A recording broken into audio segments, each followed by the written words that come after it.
Rain hit the motel window like a fistful of gravel. Not a soft spring rain. Not the kind that made the world smell clean. This was cold March rain in northern Montana, hard and mean and wind-driven, the kind that found every crack in a wall and every weakness in a person. The neon vacancy sign outside buzzed in red and blue, flickering against the wet pavement like a heartbeat about to give out. Inside room 12, Lena Hart sat on the edge of a sagging mattress with both shoes still on, because the carpet was damp and she no longer trusted the floor beneath her. Her 7-year-old son, Noah, was asleep under a coat because the motel blanket smelled like bleach, smoke, and something older than either of them. A half-eaten sleeve of crackers sat on the dresser beside a paper cup of tap water. $23.40 lay in Lena's palm, counted for the 4th time in an hour, as if the numbers might multiply from pity alone. They didn't. In the parking lot below, her ex-husband's truck had already disappeared into the rain 2 hours ago, taillights fading red down Route 83, along with the last of the life she thought she still had. The bank account was frozen. The lease was in his name. The storage unit had been emptied without warning. Even the school lunch balance for Noah had been canceled that morning at 9:14, while her son stood in line holding a plastic tray and pretending not to notice when the cashier looked at the screen too long. Some betrayals didn't happen all at once. They arrived like winter, 1 degree at a time, until you suddenly realized you were freezing. Lena pressed her forehead to the cold glass and tried not to cry, because Noah always woke when she cried, and lately he had started doing something children should never learn to do. He had started pretending not to notice. Then there was the envelope. It lay on the table beside the motel Bible and a dead lamp with no bulb inside. Cream-colored. Bent at one corner. Her name written in blue ink she hadn't seen in almost 15 years. Lena Hart. Not Mrs. Daniel Hart. Not current resident. Just Lena Hart. The return address was from a probate office in Missoula. She had nearly thrown it away in the lobby downstairs, assuming it was another collection notice, another threat, another reminder that poor people never got mail unless someone wanted something from them. But when she tore it open with her thumbnail, a single sentence stopped her cold. You have been named sole beneficiary of the real property located at Black Pine Ridge, Parcel 14. Assessed transfer consideration, $50. $50. A log cabin, according to the paperwork. 1 structure. 2 acres. No mortgage.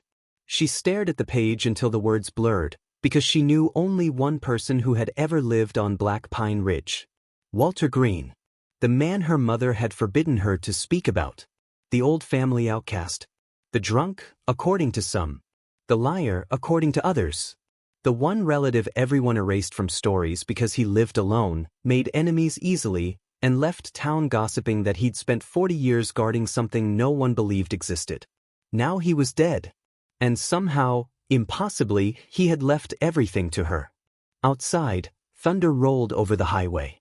Noah stirred and turned in his sleep, one hand still wrapped around the broken plastic dinosaur he'd carried since preschool. Lena looked back down at the papers. A cabin worth less than the filing fee. A dead man no one respected. A place so forgotten the county had assessed it at almost nothing. Worthless. That was what Daniel would call it if he knew. Worthless like the motel room. Worthless like the last name she almost wished she could give back. Worthless like an old cabin in the woods. But Walter had written one note by hand at the bottom of the final page. Don't let them sell it cheap. Look under what everyone else ignores. Lena read that sentence again. And then again. She didn't know it yet, but everything that had been taken from her was about to lead her straight to the one thing nobody else had the patience, the decency, or the courage to see. Because some things aren't abandoned. They're waiting to be found. By sunrise, she and Noah would be driving toward a $50 cabin with 1 duffel bag, half a tank of gas, and no idea that something hidden in those rotting walls would force powerful people to smile, lie, threaten, and finally collapse under the weight of their own greed. Get ready, because what looked like the end of Lena Hart's life was only the door to the secret no one had managed to steal. If you've ever felt betrayed when you needed loyalty most, this story will feel personal. If you've ever been underestimated because you had too little money, too little power, or too few people standing beside you, stay with this. If you've ever had to start over while someone else laughed, this one is for you. And if life has ever handed you something that looked broken, cheap, or forgotten, only for you to discover there was still value hidden inside it, then you already know the truth this story is built on. What looks thrown away is sometimes only hidden. Lena had not always lived in motel rooms. 3 years earlier, she lived in a pale yellow rental on Birch Street in Kalispell, a narrow house with squeaky floorboards and a maple tree in front that turned gold every October. It wasn't much, but it was clean, warm, and full of the kind of ordinary noises that make a life feel steady. Washing machine hum, a child's cartoons from the living room, the click of a coffee maker at 5:40 every morning. She was 32 then, a nursing assistant at St. Anne's Family Clinic, where she worked 4 10-hour shifts a week and picked up weekends when somebody called out sick. She knew how to calm frightened children before shots. She knew which elderly patients liked 2 sugars and which ones were embarrassed to ask for help standing. She knew how to tie her dark hair back in 11 seconds flat and make a $5 grocery store bouquet look cheerful in the break room. She also knew exhaustion. Noah had been born early, by 5 weeks, in a February snowstorm that shut down 2 roads and delayed the pediatric team by 22 minutes. He spent 9 days in an incubator. Lena spent those 9 days learning the first rule of motherhood. Love makes fear permanent. It never leaves. It just changes shape. Daniel had been charming in the beginning. Everybody said so. He had a laugh that filled rooms, a square jaw, steady hands, and the sort of easy confidence people confuse with strength. He fixed diesel engines, wore flannel in winter, and always knew someone who could get a better deal on tires, siding, meat, or used tools. When Lena met him at 26, after a double shift and a flat tire in a grocery store parking lot, he knelt without being asked and changed it in the dark using a flashlight clamped between his teeth. That kind of thing matters when you're tired. Small rescues feel like destiny when you haven't had enough rest to notice the warning signs. Daniel liked telling people Lena was the smart one, the caring one, the one with a heart too soft for the world. At parties, he'd put his arm around her shoulder and say, "I handle engines. She handles people." Everybody smiled. What nobody noticed was how often handle became control. At first it was practical. He took over the bills because he said he was better with numbers. He wanted her paycheck deposited into the joint account because it was easier. He suggested she cut back on visiting her mother because gas was expensive and family drama wears you out. He liked knowing where she was. He liked approving purchases. He liked saying no in a tone so calm it almost sounded reasonable. The first time she realized something was wrong, Noah was 3 and had a fever of 102.4. Lena wanted to take him to urgent care. Daniel stood in the kitchen doorway, arms folded, and said, "You overreact to everything. It's a virus. Stop spending money because you're anxious." She took Noah anyway. It turned out to be pneumonia. Daniel apologized that night. Brought flowers from the grocery store. Kissed Noah's forehead. Told Lena he was under pressure at work. Said he didn't mean it like that. So she stayed. That's the thing about slow betrayals. They are built out of apologies. Months passed. Then years. Daniel got harsher when he drank, though he never called himself a drinker because he only drank beer at home and whiskey with friends and bourbon when he was angry, and a couple meant whatever amount he could still stand upright after. He never hit Lena. That was the sentence she used to protect the marriage in her own mind. He never hit me. But cruelty does not need a fist to bruise. It can live in silence. In mockery. In passwords changed without warning. In being told the groceries cost too much while a new rifle appears in the garage. In hearing your child ask in a tiny voice from the back seat, "Is Daddy mad because of me?" Lena started hiding $20 bills inside an old oatmeal tin above the fridge. She told herself it was for emergencies. Winter tires. A school field trip. Medicine. But the truth sat heavier than that in her chest. She was building an escape fund. Noah grew into a gentle, observant child with gray eyes and a quiet way of listening that made adults accidentally tell the truth around him. He loved birds, old maps, and asking questions at inconvenient moments. Why does Dad smile more around other people? Why do you say you're not tired when you are? Can we still be a family if people don't act like one? That last question nearly broke her. By the time Noah turned 7, Lena had learned how to live in fractions. A fraction of the truth. A fraction of money that was really hers. A fraction of peace. Daniel still worked, still joked with neighbors, still helped people tow snowmobiles out of ditches and grill burgers at church picnics. To the outside world, he was solid. Dependable. A man other men slapped on the back. Inside the house, he had become a weather system everyone monitored. When his boots hit the porch too hard, Lena knew dinner needed to be ready. When he opened cabinets louder than necessary, she knew the account was low or something at work had embarrassed him. When he got soft-spoken, that was sometimes worst of all, because softness from Daniel often meant calculation. But then, for one brief season, Lena thought things might actually change. It was late summer. August. Wildfire smoke had turned the sunsets copper-colored for 2 weeks straight. Daniel started talking about buying land someday. Getting out of town. Maybe fixing up a cabin and renting it to tourists. He said it like a dream he wanted to share. "You're good with people," he told her one night. "I'm good with repairs. We could build something." Lena let herself hope. Hope can be dangerous when you're hungry for it. She picked up extra shifts and put the overtime into savings. She started clipping recipes and browsing secondhand furniture online. She imagined Noah running somewhere open and green, free from the stale tension that clung to the house like dust in curtains. Then one afternoon in November, while restocking exam room supplies at the clinic, Lena got a text from an unfamiliar number. "You don't know me, but I think you should know Daniel has been seeing my sister for almost a year." There was a photo attached. Daniel, in a black jacket she had bought him for Christmas, standing outside a steakhouse in Whitefish with a blonde woman resting her head against his shoulder. The timestamp in the corner was from the previous weekend, Saturday, 8:47 p.m., the same Saturday Daniel told Lena he was working late on a transmission job in Columbia Falls. At 9:02, the room started spinning. At 9:07, she locked herself in the staff bathroom and threw up. At 9:19 she texted back, "Who is this?"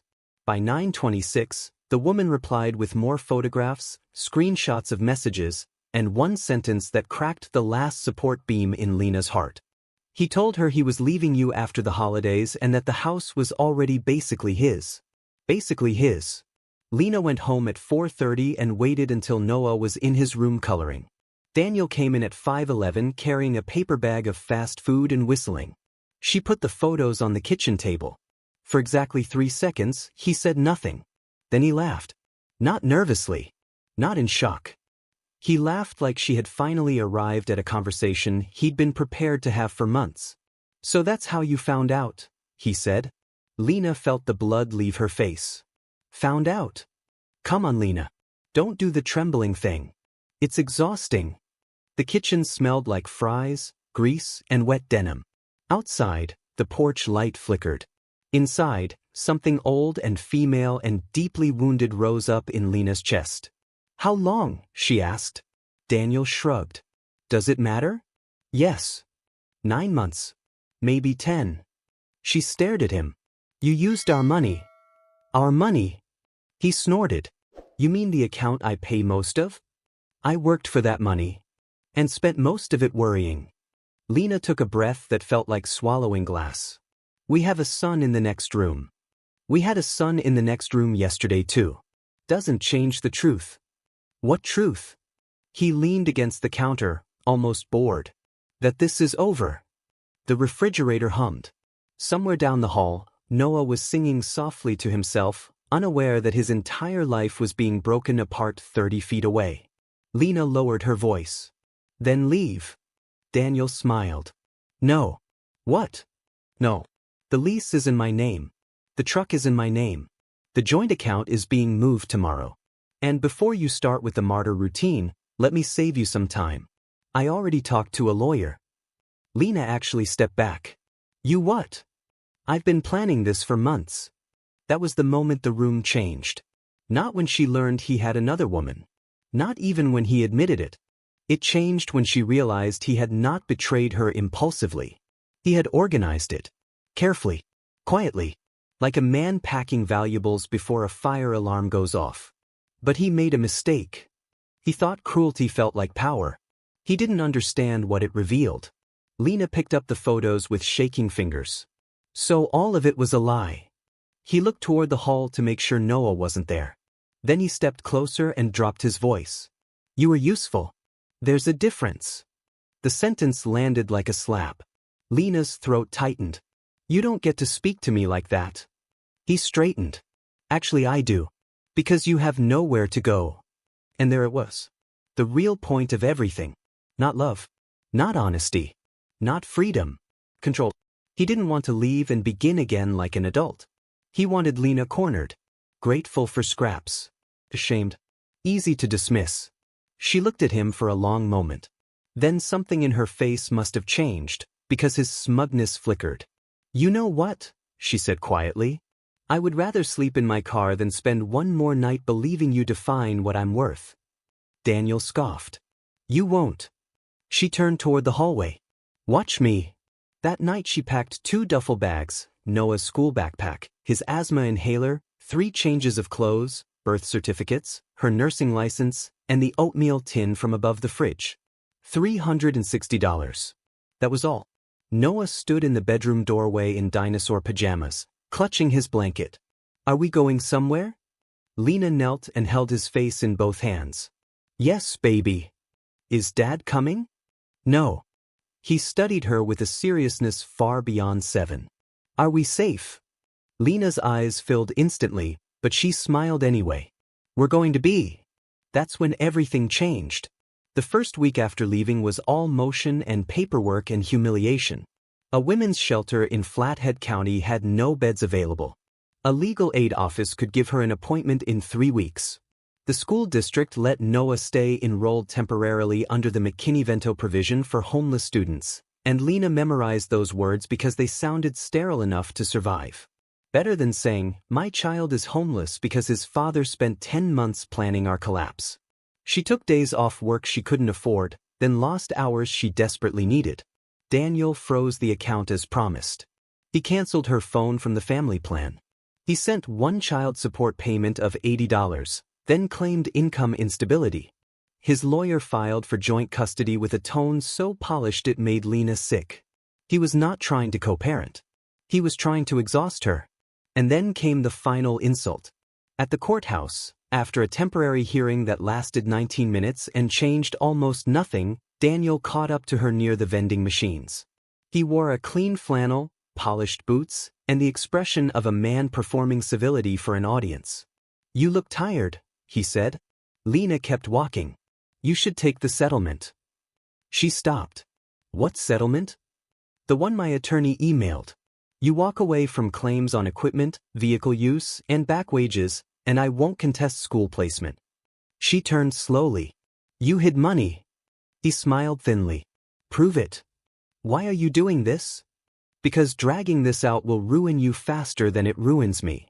Noah stood 6 feet away beside a plastic chair, hugging his backpack, pretending to read a pamphlet about court services. Lena looked at Daniel and felt something colder than anger. Cleaner. You are teaching your son who you are. Daniel's smile vanished. Don't start. No, she said. I'm done starting. You can keep the truck. Keep the lies. Keep the woman who wants what's left. But one day Noah will ask what happened. And I won't have to invent anything. Daniel's jaw tightened. She thought she saw shame flicker in his eyes. But it wasn't shame. It was resentment that she could still stand upright. 2 hours later, in that rain-beaten motel room, Walter Green's letter found her. Walter had been her mother's uncle, though no one said his name much after Lena was 12. He had worked odd jobs, hunted, trapped, repaired fences, and once, according to family rumor, helped a local survey team find a lost boundary line in the mountains without using a compass. Some said he was brilliant. Others said he was unstable. Everyone agreed he was difficult. Lena remembered him differently. She remembered the smell of cedar and pipe tobacco on his jacket. The way he cut apples with a folding knife and gave her the bigger half every time. The way he once told her, when she was 9 and crying over a broken toy, people who only look at price tags never learn where the real value hides. Her mother hated that sentence. Said Walter filled children's heads with nonsense. Said he had wasted his life on stories about old timber deeds, land fraud, and things buried in the bones of Montana. Said he drank too much and trusted no one. But Lena also remembered one summer afternoon on a porch swing, Walter leaning close and tapping the center of her forehead with one rough finger. "Listen," he had said. "If the whole world tells you something is worthless, don't agree too fast. Sometimes worthless just means nobody patient has looked at it yet." That memory returned now with almost physical force. Noah woke around 2:10 a.m. to thunder and found Lena still reading the inheritance papers. "Mom." "Hey, sweetheart." He rubbed his eyes. "Are you sick?" "No." "Then why are you awake?" She looked at the paperwork again. "Because I think we might have somewhere to go." Noah sat up beneath the coat. "Like a house." "Maybe not exactly a house." "A cabin?" She smiled despite herself. "Maybe." He was quiet for a moment. Then he asked the question only a child would ask first. "Does it have a door that locks?" Lena swallowed hard. "I hope so." By 7:25 that morning, they checked out of the motel. Snow had started falling, not full storm snow, but sharp white needles blowing sideways between dark pines. Lena bought $10 of gas, a package of generic bread, peanut butter, bananas, and one pair of thick socks for Noah from a discount rack because his toes had been cold all night. The cashier wished them a good morning with the blank smile of someone who had no idea how much weight a simple kindness could carry. Black Pine Ridge was 52 miles away. The county road turned from asphalt to gravel after mile marker 18, then from gravel to rutted dirt just beyond an old feed store with a rusted roof and no windows left. Pines closed in on both sides. Snow clung to the ditch grass. The sky hung low and iron gray. Cell service disappeared around the bend near a dry creek crossing. Noah counted deer tracks on the roadside to distract himself from the bumps. Lena gripped the steering wheel tighter with every mile. At 8:41 a.m., they reached the gate. It leaned open on one hinge, chained but not locked. A weather-eaten wooden sign still hung crooked beside it, letters almost erased, green. The driveway beyond was little more than two muddy tire tracks cutting uphill through the trees. Half a mile in, the cabin appeared between the trunks like something forgotten by time itself. One story. The logs had gone silver with age. One window was boarded. The porch sagged 2 inches on the left side. Snow had collected in the gutter where part of the roof line dipped. A hand pump stood out front beside a stone ring that might once have been a garden bed. There was no garage, just a collapsing shed leaning into a stand of fur.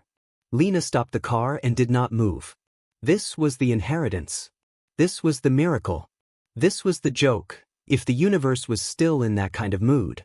Noah whispered from the back seat, "It looks cold." "It probably is. Do we still go in?" Lena looked at the cabin. At the warped porch rail. At the smoke-stained chimney. At the place nobody in the family wanted. Then she looked at her son, whose cheeks were pink from the heater and whose backpack still held a school folder from a life now gone. "Yes," she said. "We still go in." The front door stuck halfway. Lena shouldered it open and a gust of old air hit them. Dust, wood rot, mouse droppings, ashes, and something faintly sweet underneath, like dried pine resin warmed years ago and trapped in the walls. The living room held a stone fireplace, a cracked leather chair, a narrow table, and shelves lined with jars, rusted lanterns, and boxes of screws. A quilt lay folded on a trunk beneath the window. The kitchen had a cast iron stove, chipped enamel sink, and 3 plates hanging crooked on nails. One bedroom. One attic ladder. One bathroom with a clawfoot tub stained by iron water. No electricity. No internet. No immediate neighbors. No certainty. But the roof, at least from inside, looked mostly intact. And the back room had a woodpile stacked neatly under cover, dry enough to burn. Noah walked slowly in a circle, taking it all in with solemn wonder. Did someone really live here? For a long time. Alone? I think so. He ran one finger across the table and looked at the dust. Do you think he was lonely? The question caught Lena off guard. Maybe. Noah nodded as if storing that away. Then he set his backpack down beside the trunk and said, "We can clean it." That small sentence nearly undid her. Children do not ask whether a place is good enough when adults have failed them. They ask how to help carry it. By noon, Lena had found the fuse box, dead. The plumbing, barely working. The well pump, manual but functional. The chimney, usable after clearing ash. The pantry, empty except for salt, a sack of flour stiff with age, and 2 cans so rusted she wouldn't risk opening them. Practical math began immediately. She had $41 left after gas and food. The nearest hardware store was 26 miles back toward town. The clinic was too far for daily commuting unless she found a way to stay closer during shifts. And she still had to appear in court in 9 days. But then, as if hardship had been waiting just beyond the door, the first complication came.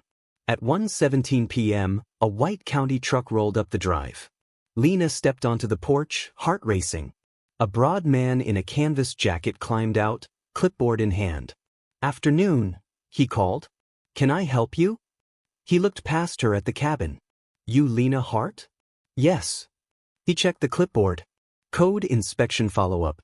Property's been flagged for deferred maintenance and unpaid land use assessment notices from the previous owner. Didn't expect anyone here.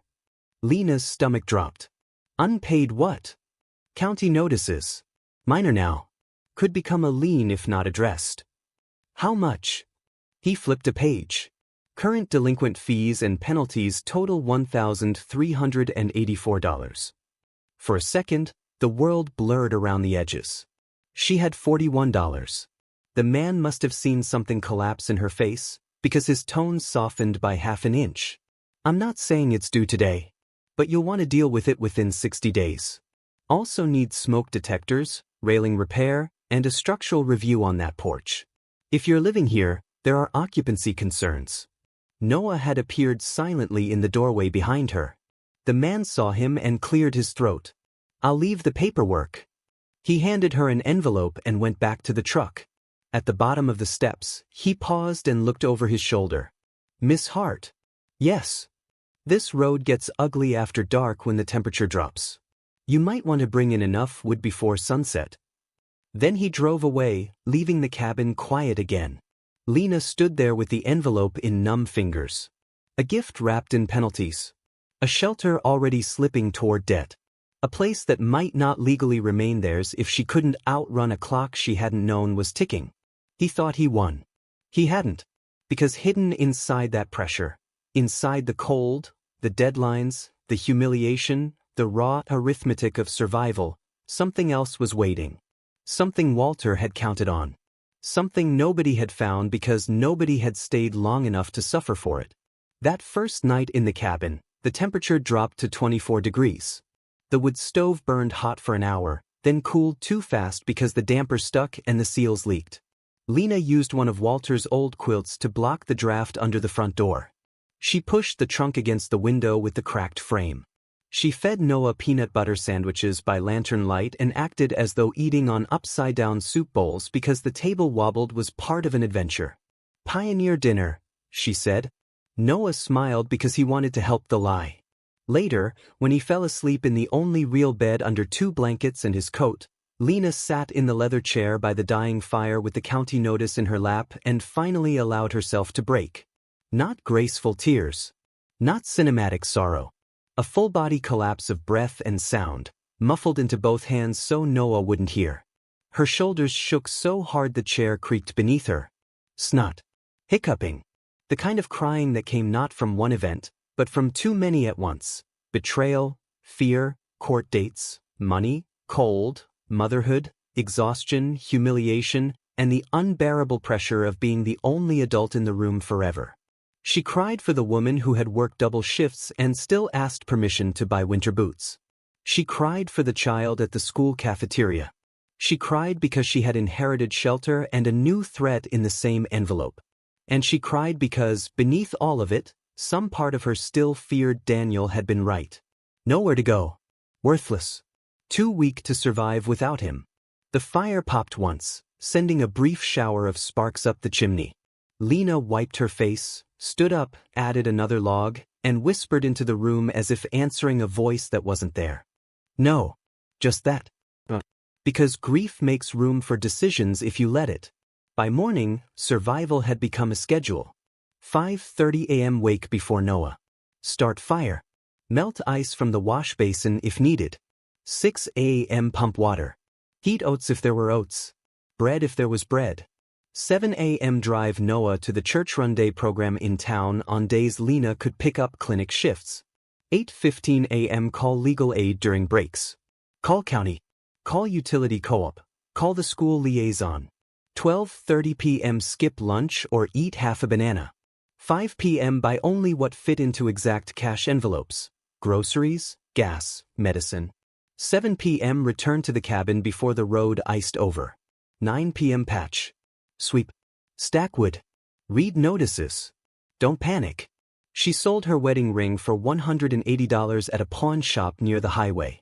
The man behind the counter examined it under yellow light and said, "Best I can do." She almost laughed. Best I can do. Wasn't that the anthem of everybody who took from women trying to survive? Still, she took it. She bought rice, canned beans, powdered milk, cough syrup, a used smoke detector, nails, duct tape, and a cheap second-hand electric heater she couldn't yet use because there was no power. She bought a legal pad and wrote down every expense in tiny, disciplined numbers. Bread, $2.19. Peanut butter, $3.89. Gas, $12. Porch nails, $4.56. Cough syrup, $6.49. Every number was a battle. Every receipt was evidence that staying alive had become her full-time profession. But then another complication arrived. 3 days after moving in, she returned from town to find fresh tire tracks in the mud. Not hers. A dark SUV sat near the porch. A woman in expensive boots and a cream coat stood with her arms folded, scanning the property with visible distaste. Daniel leaned against the hood with sunglasses on despite the gray sky. Noah saw them first. "Mom." The word came out small and frightened. Lena stopped the car 20 feet away and killed the engine. Daniel walked forward like he owned the dirt beneath his feet. The woman stayed back. Younger than Lena by maybe 8 years. Hair professionally colored. Nails done. The kind of posture money sometimes buys people. The belief that the world rearranges itself when they arrive. "Thought we'd come see the famous estate," Daniel said. Lena got out slowly. "Leave." The woman laughed under her breath. "This is it." Lena ignored her. "You are trespassing." Daniel spread his hands. "Relax. We were nearby. You were 30 miles from the highway." He smiled. "So maybe I was curious." Noah stayed in the passenger seat, perfectly still. Lena stepped between Daniel and the car. "You don't come here." He glanced at the cabin. "You're actually living in this place?" "Yes." "With him?" He nodded toward Noah. "That's not going to look great in court." Cold anger moved through Lena like steel being drawn slowly from a sheath. "You want to talk about court?" The woman rolled her eyes. "Daniel, can we go? This place smells like mold from outside." Lena turned to her for the first time. "And you are." The woman tilted her chin. "Someone who knows when to leave a failing situation." Lena held her gaze. "Then you should get back in the car." For one beat, neither moved. Daniel tried to grin it away. "See? This is what I mean. Hostile. Unstable. You think judges don't notice." Lena took one step closer until he had to either back up or stand there and accept that she was no longer afraid of his voice. "Listen carefully," she said. "You brought your new life here to inspect my ruins. That tells me everything I need to know about what kind of man you are." Daniel's jaw flexed. She kept going. "You think if a place looks broken, the people inside it are broken too. You think struggle is shameful. You think because I'm cold and tired and short on money, I'll let you rewrite what happened. I won't." His expression hardened. "You should worry less about speeches and more about that property. Heard the counties all over it." Her heart gave one hard pound. "How do you know that?" Daniel smiled. There it was again, that oily satisfaction of a man who enjoyed knowing something he shouldn't. Small towns talk. Or maybe he had looked. Asked. Researched. The woman glanced at her phone. Can we please go? I'm freezing. Daniel leaned in slightly. You know, if this gets condemned, Noah comes back to town. With me. Lena saw red for exactly half a second. Then clarity. He wasn't checking on Noah. He was scouting weakness. He wanted proof of failure. He wanted to come back later and say, see? She couldn't manage. But he made a mistake. He came before she was ready. That meant he was nervous. Lena smiled, and the expression unsettled him more than anger would have. You should leave now, she said. Daniel frowned. Or what? Or I call the sheriff and explain why a man with a pending custody case is trespassing on a remote property with a witness in the car and a child present. He stared at her. You wouldn't. She held up her phone, though there was no service. He didn't know that. Try me. 3 long seconds passed. Then the woman snapped, Daniel. He took off the sunglasses, revealing tired eyes and something meaner underneath. Enjoy your cabin. He got in the SUV. They backed down the drive in a spray of mud and disappeared through the trees. Only when the sound was gone did Lena let herself exhale. Noah climbed out slowly. Was he trying to scare us?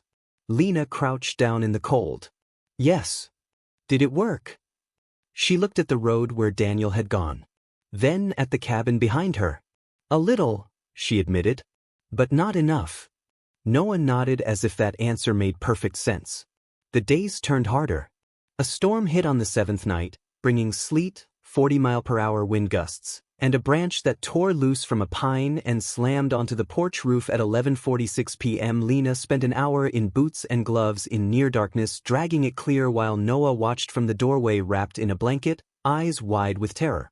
The next morning, the school called. Noah had a fever. By afternoon it was 101.8 and climbing. Lena drove through blowing snow to the clinic because urgent care in town had a shorter wait and she knew the nurse on duty. Viral infection, they said. Rest, fluids, monitoring. She paid with the emergency credit card she had promised herself not to touch. Back at the cabin, Noah shivered under blankets and whispered, I'm sorry. For what? For getting sick when we're busy.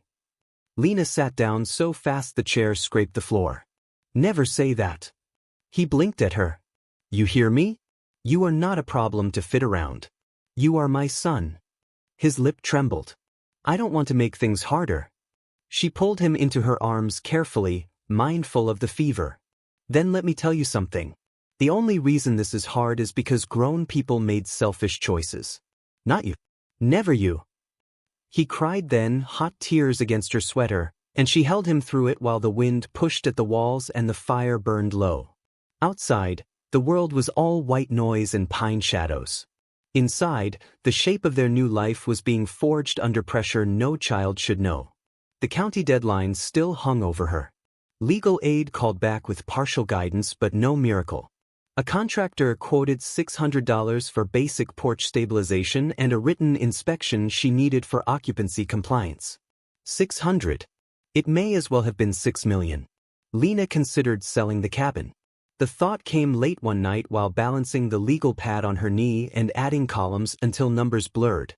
If she sold quickly, even cheap, maybe she could pay off fees, get a small apartment, keep Noah near school, survive the custody battle. Then she remembered Walter's note. Don't let them sell it cheap. Look under what everyone else ignores. The sentence would not leave her alone. What was hidden there? Why had he written it to her, specifically? And why, if the cabin was truly worthless, had Daniel suddenly developed such interest in it? The next morning, Lena began searching. Not dramatically. Not with music swelling and instant clues. The way real people search when they are desperate and unsure whether they are following wisdom or grief. She opened drawers. Checked jars. Shook books. Looked beneath loose rugs. Emptied old trunks. Found nothing but mouse-chewed paper, rusty fishing lures, a broken compass, and handwritten grocery lists from years ago. Noah joined the hunt after school. What are we looking for? He asked. I'm not sure. That makes it harder. Yes. He considered this. It also makes it more interesting. They searched the attic next. Dust thick as flour. Wooden rafters. Old blankets. A cedar chest locked with a brass latch so tarnished it looked black. Lena pried it open with a screwdriver. Inside were military-style wool coats, yellowed letters tied with string, and a box of photographs. Walter in front of the cabin at different ages. Walter holding a trout nearly as long as Noah's arm. Walter beside 3 men in suits standing near a survey marker in 1986. Walter pointing at a map spread across the hood of a truck. On the back of one photograph, in faded pencil, were the words, "They all laughed until the line moved." Lena frowned. "What line?" Noah asked. "I don't know." There were also notebooks. 7 of them. Small, black, water-warped at the edges.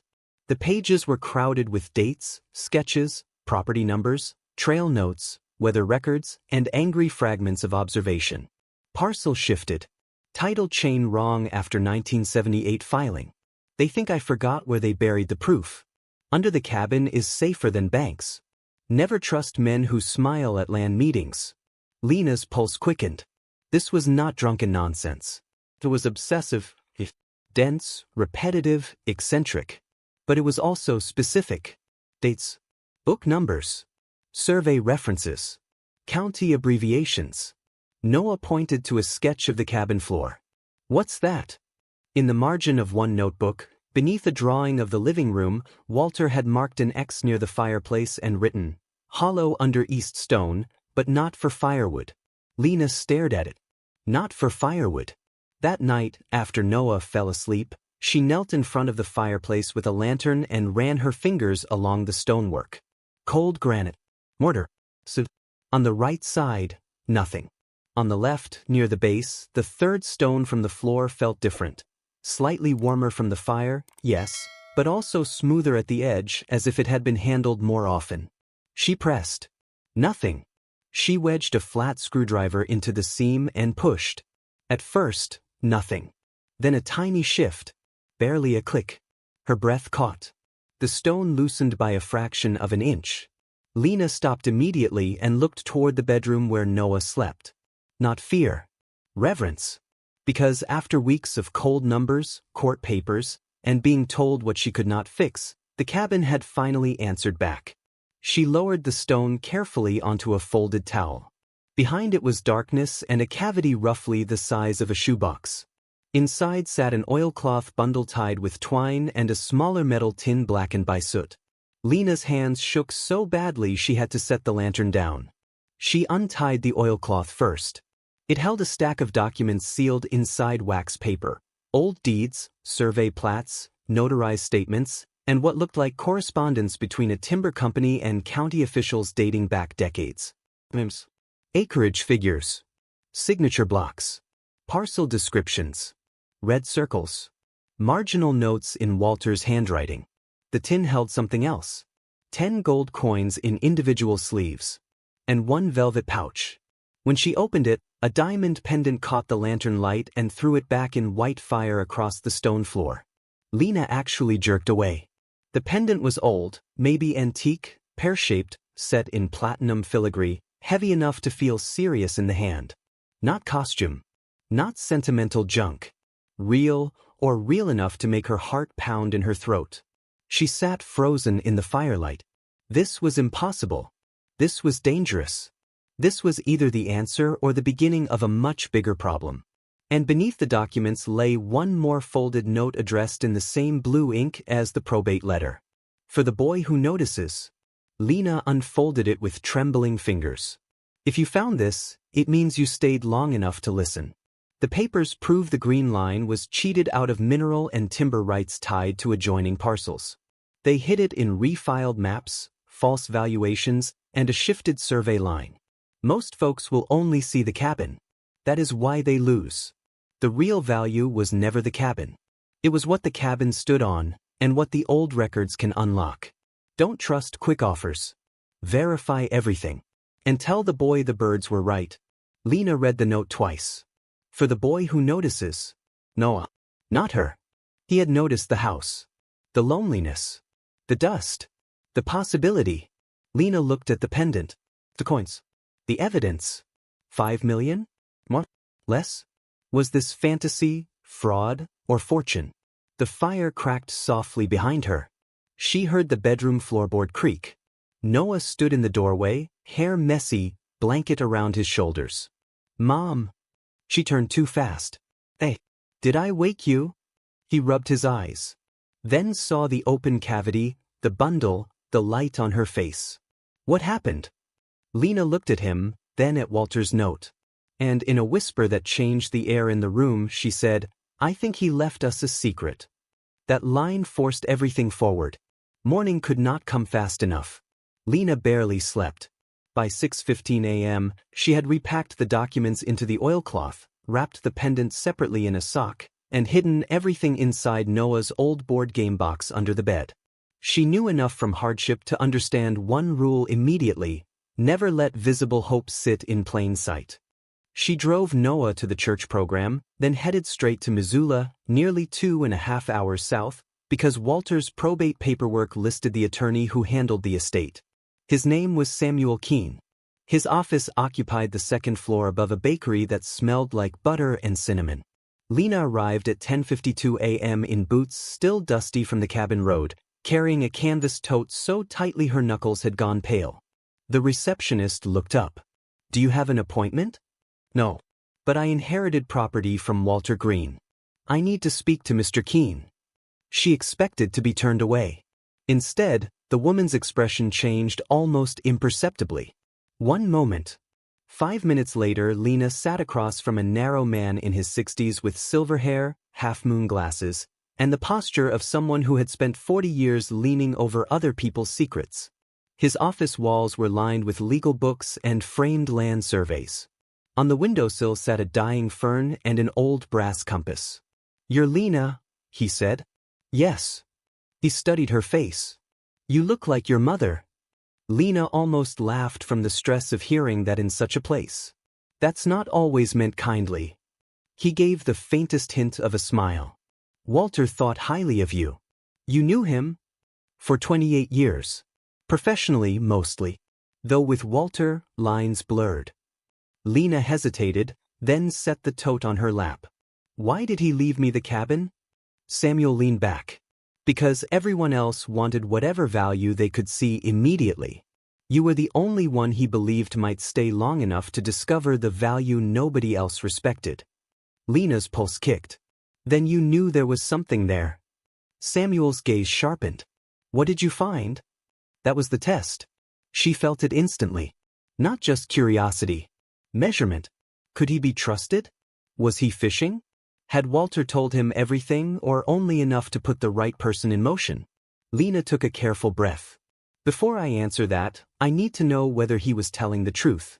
About the property. About records being hidden. Samuel folded his hands. Walter spent decades trying to prove that a 1978 survey adjustment and subsequent title filings stripped the green parcel of attached rights that should never have been severed. Timber first, then possible mineral interests after a neighboring exploratory survey in the early 90s. Everyone dismissed him because he had no money, no polished presentation, and no patience for politics. Was he right? Samuel looked at her for a long moment. Possibly, he said.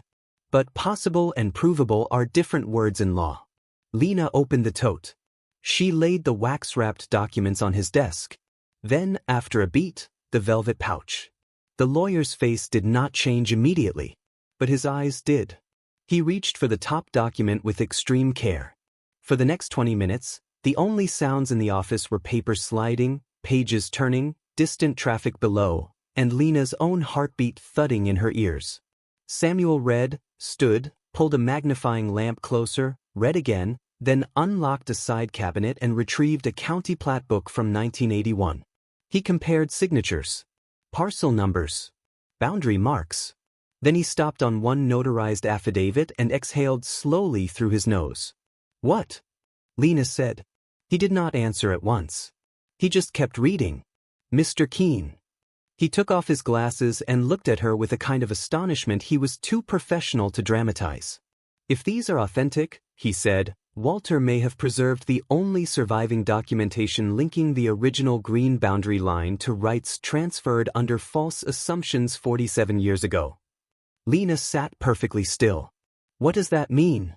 It means, he said carefully, that the cabin may be the least valuable thing in your possession. The room seemed to tilt. He continued, now more briskly. I need high-resolution scans. I need a title historian, a gem appraiser, and a mineral rights attorney. I also need to know whether anyone else knows you found this. Lena thought of Daniel at the property. His smug comment about county notices. His sudden interest. Maybe, she said. Samuel's expression tightened. Then say nothing. Accept no offers. Sign nothing. And for the next several days, do not leave original documents unattended. What about the pendant? He held out his hand. May I? Lena gave it to him reluctantly. He turned it under the lamp, then checked the clasp. Inscription inside. He smiled faintly. Well, Walter, you difficult old fox. What? This may be traceable. Antique mining families often passed jewelry through estates when liquid assets got tangled in claims. He looked back at her.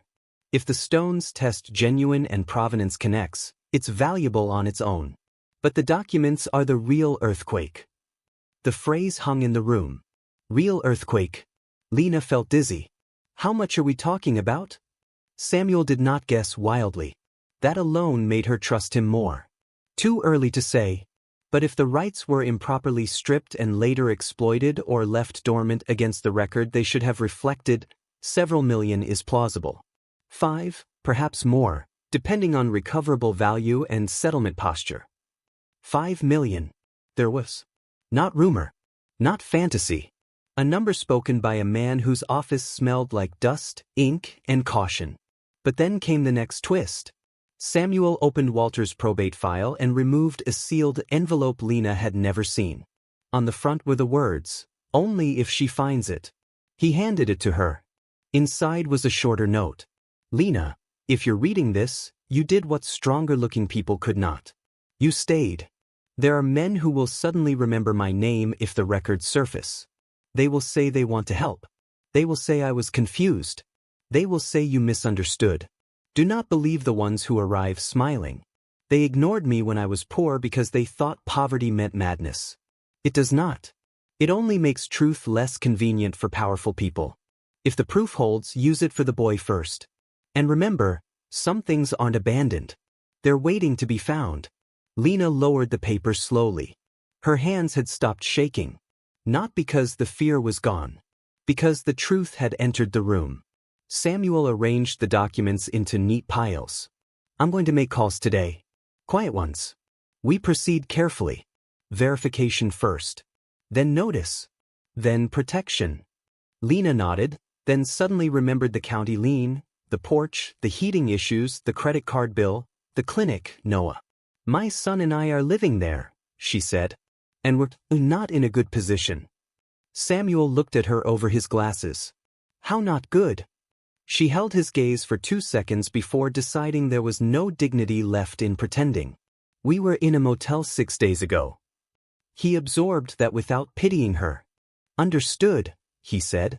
Then first, I'll advance emergency filing and document preservation costs against the estate claim. Second, I know a contractor who owes me a favor and works fast. Third, until this is locked down legally, you tell no one the scale of what may be there. Not even family? He almost smiled. Especially not family. Verification moved quickly once real evidence was in trained hands. A gemologist in Missoula confirmed the pendant contained an old-cut diamond just over 5 carats with exceptional clarity, likely early 20th century, mounted in platinum.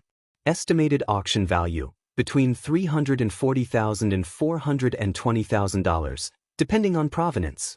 The coins were genuine gold pieces, collector value, not just melt. A title historian found irregularities within 48 hours. A shifted survey line. Conflicting ledger references. A tax reclassification that appeared to detach rights in ways unsupported by the original filing chain. By the following Tuesday, A mineral rights attorney from Helena called Samuel during Lena's meeting and used the phrase, substantial claim exposure, so calmly it sounded almost absurd. Too good to be true? That fear lingered until the county archive produced the final confirmation. An original survey map, misindexed decades earlier, matched Walter's notes exactly. The line had moved. Not by accident. The corrected boundary tied the green parcel to rights later leveraged in adjacent development negotiations and exploratory valuations. Walter had not been ranting.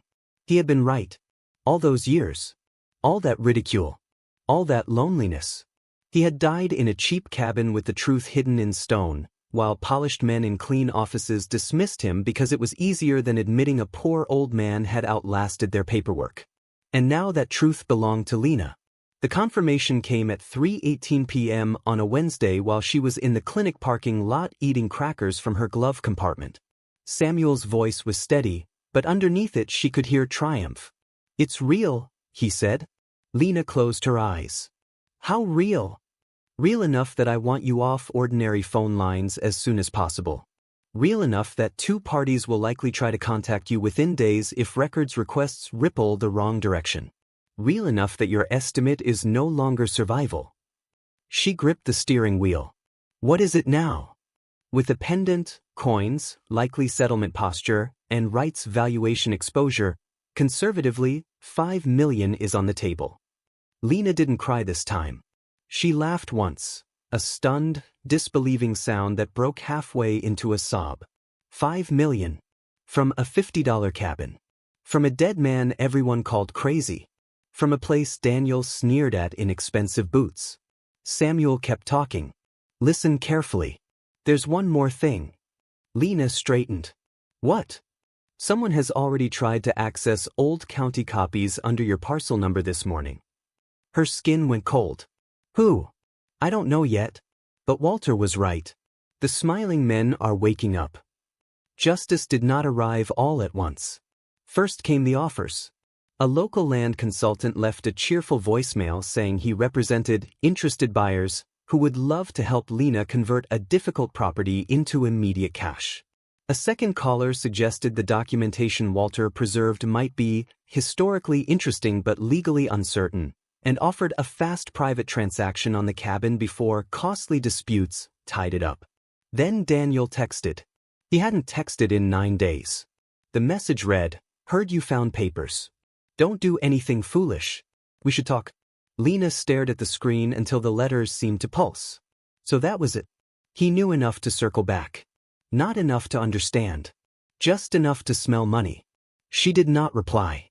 An hour later he called. She let it ring. Then another message. "I was trying to protect you from getting manipulated." She almost admired the speed of his reinvention. Cruelty, when threatened, often tries on the costume of concern. Samuel instructed her to document everything. Save messages. Do not engage directly. He filed preservation notices and began preparing a formal claim supported by the verified chain irregularities. 2 days later, Daniel showed up in town outside Noah's school pickup. This time he came alone. He wore apology like a jacket he hoped still fit. "Lena, wait." She kept Noah close and continued walking toward the car. "Please. I'm serious." She stopped only because Noah was there and she would not create a chase. Daniel lowered his voice. "I know things have been bad." "No," she said. "Things have been clear." He flinched, then recovered. "I heard maybe that old cabin has some history tied to it." "From who?" "That doesn't matter." "It matters to me." He took a breath. "I'm trying to tell you people will come after you if there's money involved." Lena looked at him and almost marveled at the audacity. "You mean the way you did?" His jaw tightened. "I'm still Noah's father." "Yes. And he is still old enough to see when your interest arrives with dollar signs." Noah stood beside her, silent, listening. Daniel glanced at him and shifted tactics. "Buddy, tell your mom I just want us all to be smart." Noah looked up at his father with that same gray, observant gaze that had always unsettled adults who preferred children simple. Then he said quietly, "You only come when something is wrong or valuable." Daniel went still. Lena did too. The sentence was surgical. Simple. Final. Daniel laughed awkwardly. That's not fair. Noah didn't answer. He just opened the car door and climbed in. Somewhere in that moment, custody stopped being Daniel's leverage and became his exposure. Because children do not always speak often. But when they do, the truth tends to come out unclothed. The real consequence landed a week later during a court review hearing. By then, Samuel had coordinated with Lena's legal aid attorney, who now had a far clearer picture of Daniel's finances than Daniel expected. Records surfaced. Irregular transfers. Personal expenditures during the marriage he had not disclosed. A pattern of account manipulation. Text messages. The timing of the frozen funds. Then his little visit to the cabin, his school confrontation, and his attempts to interfere once he suspected value, all documented. Daniel entered the courtroom confident. He left pale. The judge, a woman with silver braids and a habit of removing her glasses when annoyed, reviewed the submission for several long minutes before looking up. Mr. Hart, is it your testimony that your concern regarding the child's living conditions is entirely independent of any financial developments tied to Ms. Hart's inherited property? Daniel shifted. Yes, Your Honor. The judge lifted one exhibit. Then perhaps you can explain this text sent at 6:14 a.m. to a third party, quote, "If she found what I think she found, I'm not getting cut out after all I put in." She did not vanish into some glittering new city and try to erase the woman who counted coins in a motel room. Instead, she paid every debt. Every single one. The credit card. The county liens. The legal bills not covered by recovery structure. The borrowed gas money from a coworker she had been too ashamed to mention before. She set aside a trust for Noah's education with rules written plainly enough that no future charm, manipulation, or pressure could touch it. She bought the cabin's adjoining acreage when it came up legally clean, preserving the land Walter had spent his life trying to defend. Then she did something nobody expected. She turned part of the restored property into a recovery retreat for women and children in housing crisis. Not a grand charity spectacle, not a photo op operation, but a quiet, practical place with warmth, temporary beds, legal referral support, and a pantry that never sent a child away hungry over paperwork. She named it Black Pine House. On the entrance wall, framed beneath Walter's photograph, were the words, "Some things aren't abandoned. They're waiting to be found." People cried when they read it, because they knew it wasn't only about cabins. It was about people. Lena kept working at the clinic for another year, part-time, while Black Pine House found its rhythm. She wanted to leave on her own terms, not because money had lifted her out of usefulness. She hired smart people. Listened more than she spoke. Funded local legal aid quietly. Paid for school meal debts anonymously in 3 districts because she never forgot the cafeteria line. Noah changed too, though not in flashy ways. He grew taller. Safer. Louder in the healthy sense. He started sleeping through storms. He built birdhouses with a retired carpenter from town and lined them along the tree edge near the old shed Walter never fixed. He learned maps, geology, and old county history with the intensity of a child who once discovered that paper could change destiny. One afternoon, 2 years later, he stood on the porch rail, new rail now, straight and solid, looking out over the pines washed gold by autumn light. "Mom." "Yeah. Do you think Walter knew?" "Knew what?" "That we'd be okay." Lena looked at the trees. At the smoke curling from the chimney. At the gravel drive no longer frightening. At the place that had once seemed like punishment and now felt like testimony. "I think," she said slowly, "he knew we were the kind of people who would listen long enough to find out." Noah nodded.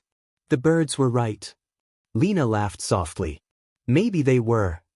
He looked at her. What did he mean by that? She smiled. "I'm still figuring it out." Maybe that was the point. Some wisdom isn't a puzzle to solve once. It's a life you keep learning to live. Daniel, meanwhile, drifted into the kind of consequences arrogance often earns in slow motion. The affair ended badly. His undisclosed finances cost him credibility in court and money in settlements. People who once admired his confidence started calling it what it had always been when no one challenged it: vanity with good posture. He remained Noah's father, because life is rarely clean enough for complete erasure, but he no longer controlled the temperature of anyone else's home. That was justice too. Not destruction. Boundary. Lena never taught Noah to hate him.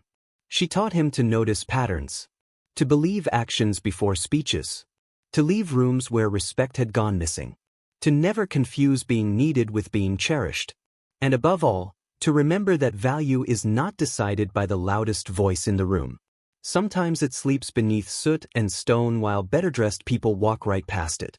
Sometimes it looks like a cold child in a cafeteria line and a mother counting coins in a motel room. Sometimes it looks like an old cabin no one wanted. And sometimes, if you stay, if you endure the storm, if you keep listening when other people mock the silence, it opens. Not just into money, into meaning. Years later, when journalists tried to tell the story, they focused on the number. 5 million. The hidden rights. The diamond pendant. The dramatic inheritance. Those details made headlines because headlines like spectacle. But the real story was never the amount. It was the sequence. Betrayal. Rock bottom. Struggle. Hidden twist. Verification. Justice. Transformation. A woman discarded by the person who swore to protect her. A child learning too early how adults fail. A dead man dismissed as unstable because he was poor and stubborn and inconveniently correct. And then truth, waiting in stone. That is why this story matters. Because we live in a world that often trusts polish over character, appearance over patience, confidence over conscience. We are taught to hurry, to sell, to settle, to abandon what doesn't shine fast enough. But not everything valuable arrives looking valuable. Not every rescue comes in the form you wanted. Not every ending announces itself as a beginning. Lena learned that in the cold. She learned it with splinters in her palms and county notices on her table. She learned it when Noah asked if the cabin had a door that locked. She learned it when the fireplace opened.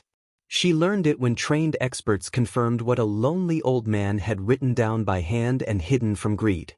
And she learned it again each time a woman arrived at Black Pine House carrying too much fear and not enough money, convinced her life had been thrown away. Lena would walk her inside, make tea, show her the warm kitchen, and say the words she wished someone had said to her sooner. This is not the end. This is where we look closer. What looks thrown away is sometimes only hidden. That line hung above the pantry too. Children read it while choosing cereal. Mothers read it while filling out forms with shaking hands. Volunteers read it when stacking blankets fresh from the dryer. And some of them cried because deep down, nearly everyone has known what it feels like to be misjudged at their worst moment. To be valued only by the surface. To be priced like a cabin no one wants. But people are not assessed at market value. Not really. Their worth is not reduced by betrayal, or eviction, or hunger, or grief, or the ugly temporary math of surviving a season someone else created. That was the moral center Walter protected in his own crooked way. It wasn't just land. It wasn't just money. It was proof that truth can survive ridicule, that patience can outlive manipulation, and that those who endure with integrity often inherit more than what was stolen. They inherit perspective. Purpose. A different kind of wealth. On the anniversary of finding the hidden compartment, Lena and Noah built a small stone marker near the old pine behind the cabin. Nothing elaborate. Just Walter's name, the years of his life, and one line beneath. He saw value where others saw ruin. Noah placed a feather there the first year. A blue jay feather. Because of the birds, he said. Lena didn't ask for more explanation. Some things are better honored than solved. On winter nights, when snow pressed white against the windows and Black Pine House glowed warm in the dark, Lena still sometimes remembered that motel room. The wet carpet. The flickering sign. The $23.40 in her palm. The feeling that the world had narrowed to almost nothing. She did not remember it to suffer again. She remembered it because memory is part of gratitude when survival has once been uncertain. She would stand at the window and watch the pines bow under snow and think of all the women still sitting in their own room 12 somewhere, counting money that isn't enough, believing what cruel people told them about their options. Now she had the power to change that for some of them. That was better than revenge. That was transformation. And if you listen closely, maybe that is the real reason this story holds people until the end. Not because of the inheritance. Not even because of the twist. But because we all want to believe that what has been overlooked can still be redeemed. That what was mocked can still be vindicated. That what was nearly lost can still be found. And sometimes, against all expectation, it can. Sometimes the worthless thing is the map. Sometimes the rejected place is the doorway. Sometimes the child who notices becomes the reason a family heals. Sometimes the cabin is only the shell protecting the truth. And sometimes the life that looks broken from the road turns out to be the one with treasure hidden in the walls. So if this story stayed with you, type one word in the comments: found. Send this to someone who feels like life has discarded them, so they remember that some things aren't abandoned, they're waiting to be found. And wherever you are in your own beginning again season, hold on to this. What looks thrown away is sometimes only hidden.